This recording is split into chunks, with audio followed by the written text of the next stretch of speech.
Bom dia, pessoalzinho! Todo mundo animado para começar nosso dia? Que bom! Pessoal, aqui a gente vai começar com o nosso livro Apps Língua Portuguesa, tá bom? Página 57.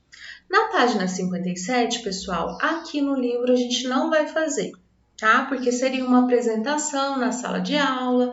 Como nós não estamos na sala, não tem como fazer. Mas a professora vai mandar no grupo de vocês 2 fichas de curiosidade sobre os animais, que era isso que pedia aqui, né? Que as duplas iam estudar sobre fichas de animais e apresentar para a sala. Mas como não é possível, eu vou mandar para vocês de todo jeito para vocês conhecerem mais sobre alguns animais, tá bom? Então vamos lá.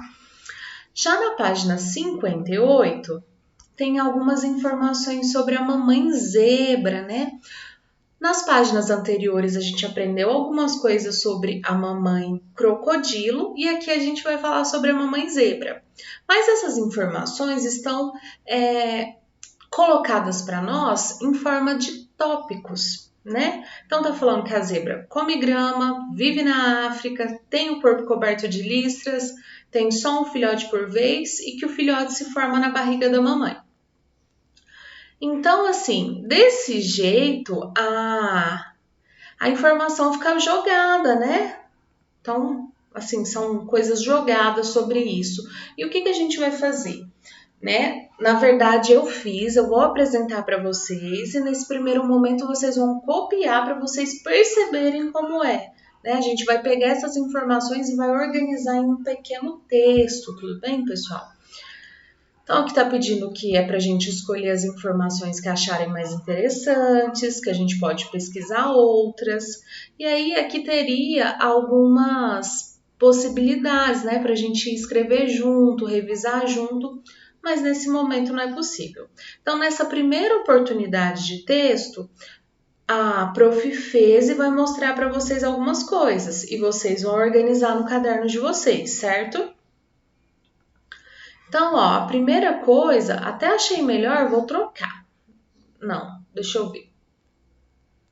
Não, tá bom assim.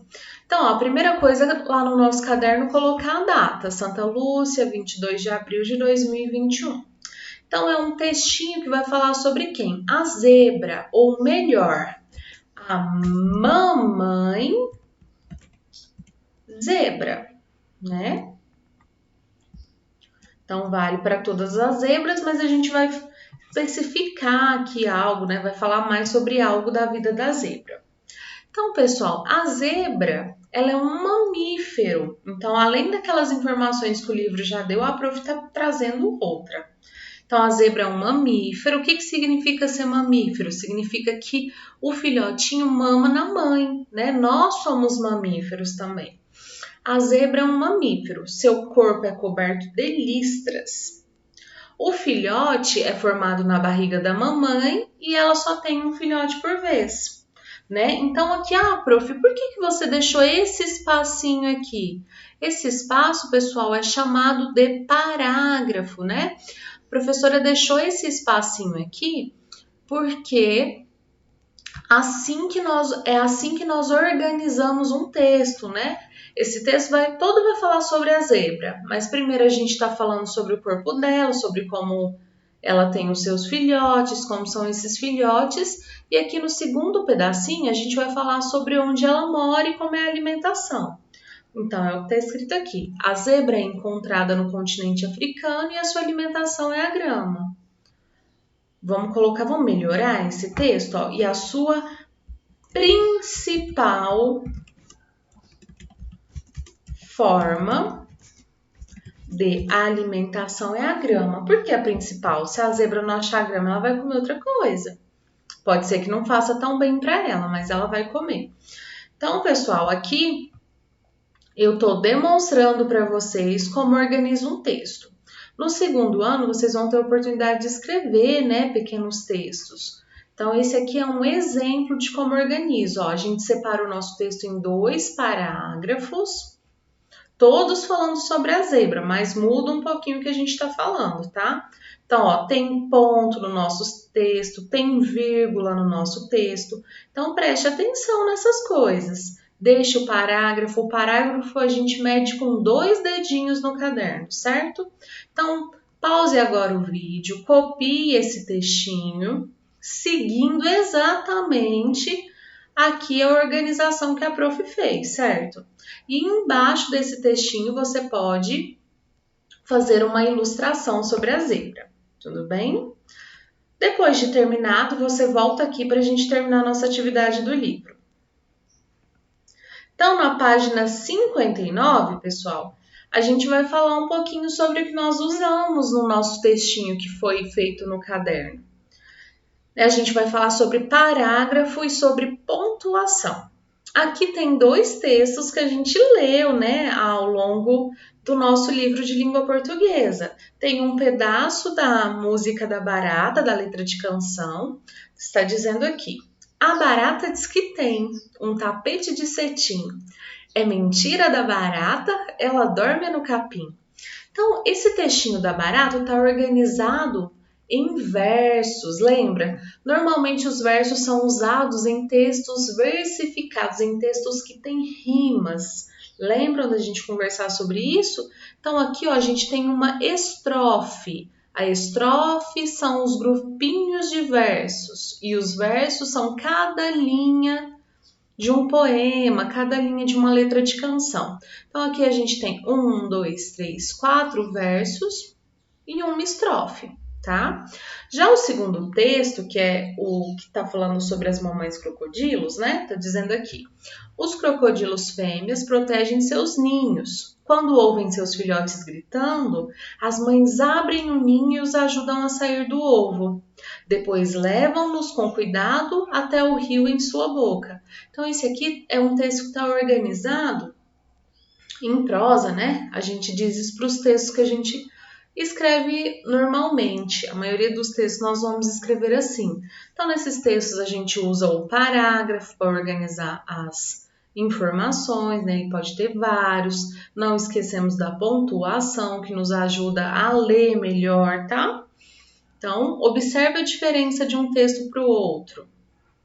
Então, aqui, ó, os versos são quase do mesmo tamanho. Já no outro tipo de texto, no segundo tipo de texto, a gente vai usar os limites do caderno, né? Como a prof fez aqui, ó, para organizar, tudo bem? Então, ó, o texto 1 é escrito em versos e estrofes, como a prof falou para vocês. E o texto 2 é escrito em parágrafos.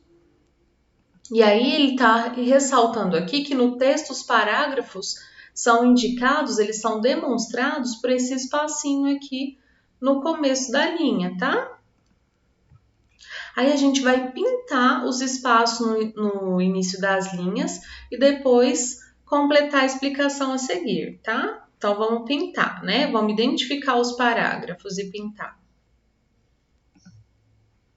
Então aqui, ó, a gente vai fazer assim. Deixa eu inserir. Olha lá, vamos pintar. Então, ó, aqui tem um espaço antes na linha.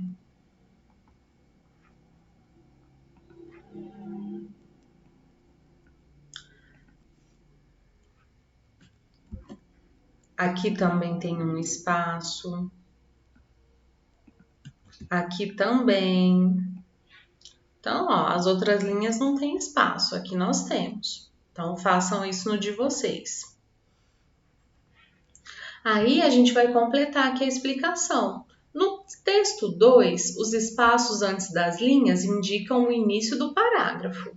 Há 1, 2, 3 parágrafos, certo? Então, aí nós temos 3 parágrafos. Há 3 espaços, né? A gente pintou 3 coisinhas, 3 espacinhos. Então, vou aumentar a letra para vocês enxergarem bem. Há 3 espaços e, portanto, há 3 parágrafos. Fácil? Fácil, né, pessoal? Então, olha como... Aqui a gente só vai completar com o número 3, 2 vezes. O primeiro indica que há 3 espaços e isso demonstra para a gente que há 3 parágrafos. Então, ficou assim a explicação.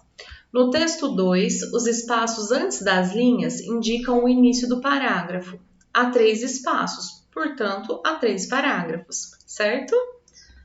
3 espaços, 3 parágrafos. A gente vai fazer mais um pedacinho aqui da página 60, não vai fazer inteira, vai fazer só um pedaço, tá? Então, aqui, ó, com a professora, leiam as frases. Então, a professora vai ler as frases para vocês. Por que os crocodilos fêmeas são boas mães? Os crocodilos fêmeas são boas mães porque protegem seus ninhos. O jeitinho que a prof falou não mudou? Então, a gente não usou assim, ó, na primeira frase, eu mudo um pouquinho a minha entonação. Não é isso? Eu falo assim, por que os crocodilos fêmeas são boas mães? A gente já conversou sobre isso. Essa entonação é quando eu estou fazendo uma pergunta. E aí, quando eu faço uma afirmação, eu declaro uma coisa que é certeza, eu mudo também meu tom de voz, ó. Meu jeito, né? Os crocodilos fêmeas são boas mães porque protegem seus ninhos. E essa mudancinha, pessoal, é fundamental para a gente conseguir entender o jeito que a pessoa está falando, né? Então, assim, o que ela está falando? Ela quer perguntar, ela quer afirmar, ela tá brava, ela não tá? Então, isso é muito importante. Aqui tá pedindo assim, pessoal, pra gente pegar o lápis de colorir e escrever e pintar, né, os pontinhos aqui de amarelo.